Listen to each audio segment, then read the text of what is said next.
কোনেওতো বিনা পইচাত গৰুকেইটা লৈ যোৱা নাই আপোনালোকে এইটোক লৈ এনেকে পকাইছে যেন গোটেই মাটি বাৰী কণ্টেক্ট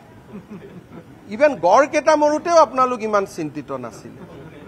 তো বিজেপিক বেয়া পাই পাই ইমান আৰু অপেনলি কিয় কৰিব লাগে সেই সময়ত গৰুকেইটা বিক্ৰী কৰিবৰ কাৰণে মই 7-10 দিন খোৱা নাই যে কেনেকে গৰুকেইটা পঠাব পাৰি আৰু এই গোটেই কামটো পদ্ম হাজৰিকাৰ দেখা চকুৰ আগত হৈছিল পদ্ম হাজৰিকা ডাঙৰীয়াই যেনে তেনে মোক সদায় ফোন কৰে যে মুখ্যমন্ত্ৰী মহোদয় কি কৰো আজিও এটা গৰু মৰিলে এটা আপোনাকে গৰুক নিলাম কৰোৱাই নিলাম কৰিবৰ কাৰণে তো মানকাছাৰ পৰা সদায় গৰু ধৰি থাকো যদি নিলামত গৰু কিনা মানুহ আছে অসমত তেতিয়াতো গৰু আমাৰ হাতত হাজাৰ হাজাৰ গৰু আছে সেই সময়ত মোৰটো চিন্তা আছিল যে গাঁৱৰ মানুহ কোনোবাই গৰুখিনি যেনে তেনে লৈ যাওক আৰু গিৰ গৰু আমাৰ মানুহে খুৱাই ৰাখিব নোৱাৰে কাৰণ খৰচ বহুত কোনোবা মন্ত্ৰী বিধায়কে লৈ গৈছে আশীৰ্বাদহে পাইছে গৰু এটাক জীৱন দিয়াটো দুনিয়াৰ গৰু যে ধুবুৰীত কাটি কাটি মাৰি মাৰি খালে তাৰ কথাটো আলোচনা নহয়